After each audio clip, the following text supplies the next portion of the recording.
Hi, I'm Jacob Lenhoff, and I'm here to review a film. The film is Changeling. Changeling is a 2008 drama that was directed by Clint Eastwood, and it was written by Michael Straczynski. It's based on a true story. It's inspired by events that in 1920s Los Angeles, and it's inspired by the Wineville chicken coop murder case. Michael Straczynski did research on the murder case and wrote the script basically based on the 6,000-page documents he read.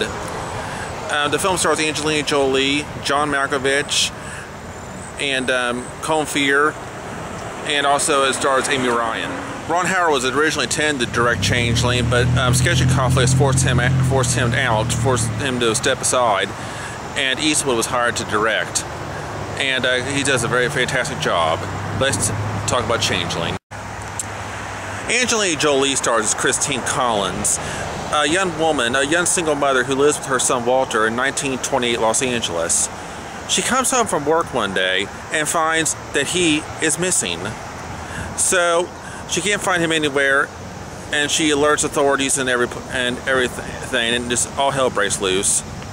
The drama basically is just unfolded, and it just gets worse. So far as, complicated for Christine. John Malkovich gives a wonderful performance as a reverend who fights for Christine and tries to find out with her what happened to her son.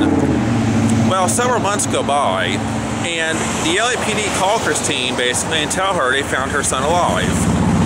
So she goes to meet her son Walter, and turns out there's one problem. It's not Walter. She knows it, and us, the audience, knows it. In fact, he's shorter than Walter. No one recognizes the kid to be Walter. His classmates don't recognize him, his teacher doesn't recognize him, and his dentist doesn't recognize him, and the kid's teeth don't match Walter's dentist records. So she quickly challenges the authorities and suspects police corruption. So the LAPD also arranges for Christine to take her son to the doctor, because this kid is much shorter than Walter is, and the doctors tell her that the trauma has basically affected his spine and has shrunk him. So we all know basically that something's up, and the reverend stands by her.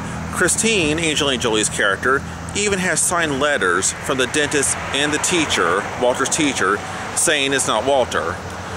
So she challenges the police, obviously, and what did the police do? Despite all this evidence, when she goes to the press with her story, the LAPD basically sentence her to an institution where the doctor orders her to take medication and stuff like that. She's declared delusional. And the only way she can be released is if she admits that the kid they sent to her is Walter, her real son, which, of course, she refuses because her mother ain't going to do that. And we all know that she is telling the truth. It's not her son. Like I said, Changeling is a very well-made film. Michael Straczynski did a real good job researching the project and researching the history of the real murder case that happened in the 1920s, and did a good job adapting it on page for the screen. It is very, very, very involving. I'm just glued from first frame to last. Basically, the more deeper in trouble Christine gets, Angelina Jolie's character gets, the more we can't look away.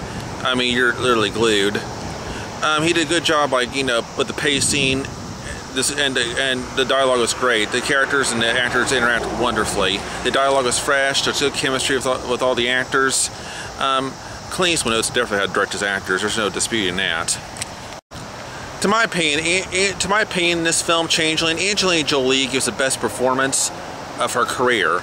Even though she already won an Oscar for Girl Interrupted, Best Supporting Actress, she very much does a good job embodying this character. She also has the look of an old movie star.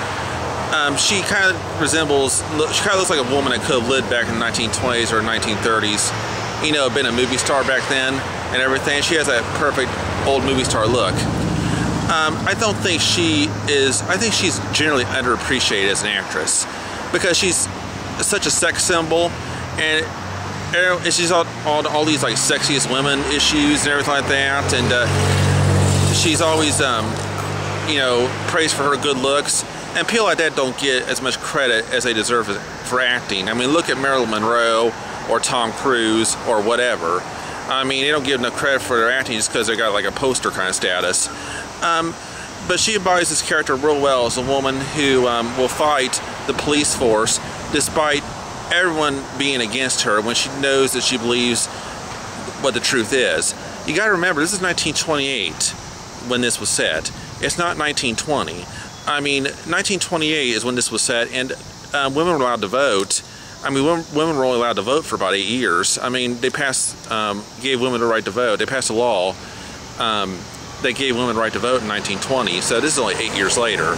So this is not 2012 we're not dealing with, you know, where men and women are equal in the workforce, and, you know, you got women doctors, women lawyers and stuff. This was an entirely different era. So Angelina Jolie like plays a character like that real well, who you could really fight for, when you know in that era was a completely different time for women. So that makes me appreciate her performance even more so. Now this is the second time Clint Eastwood, I think the second time, and Clint Eastwood with John Malkovich. I'm very impressed with his performance as well. He is the most underrated actor as well. I don't think he gets as much credit he deserves either, playing this friendly pastor who stands by Christine and fights for Christine when everyone's against her, and when no one else seems to be fighting for her, he steps in and fights for her. It's a very, very, very terrific performance he gives. The nicest pastor in the world, nicest man in the world.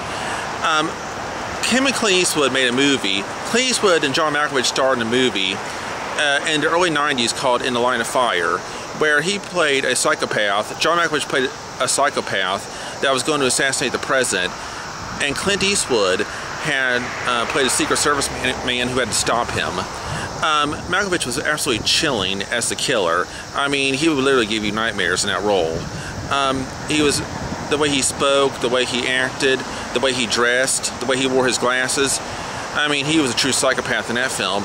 And to see him as the nicest pastor and nicest man in the world, I mean, it's just a change of pace, and it's so good performance. Both those performances in The Line of Fire and in Changeling are both very good. You wouldn't think it was the same actor. The characters are so different, but he plays them so well. Very, very underrated film. You should watch both of them back to back. You know, and you'll see the kind of performance this man could do. John Malkovich rocks. Finally, I want to talk about Clint Eastwood a bit. Like I said, Clint Eastwood stepped in for Ron Howard after Ron Howard left the project, and he did a fantastic job directing. Clint Eastwood has to be one of my most favorite actors around, because he makes some really great entertainment. I think he's a better filmmaker than he is an actor. He also tackles taboo subjects. He will tackle taboo subjects that most filmmakers won't try, or at least not dare try, and he likes to make his audience think. There's a lot of times he'll go for the throat. Just check out his films $1 Million Baby, which he won Best Picture and Best Director for. Check that film out. That was another thing where you didn't know where it was going to go. I mean, it started kind of off its merry way. That film did, where Hilary Swank played a boxer, and it turned a corner and turned another corner. I mean, you didn't know where it was going to go. I mean, you really didn't. That, and I thought it was overrated, but Mystic River. Mystic River, to my opinion, was an overrated film, but it got a lot of critical praise, and it's an example where he tackled taboo subject matter. Mystic River was pretty much like a Shakespeare tragedy set in more modern times. You should check some of those films out. And also his first film as a director, Play Misty for Me. That was an early 70s picture.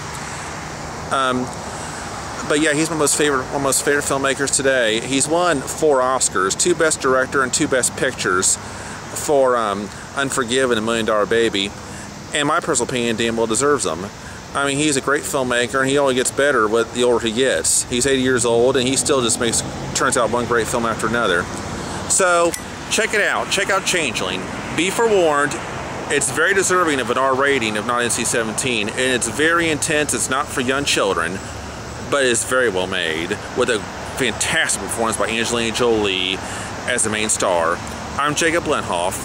Thank you for watching. See you at the movies.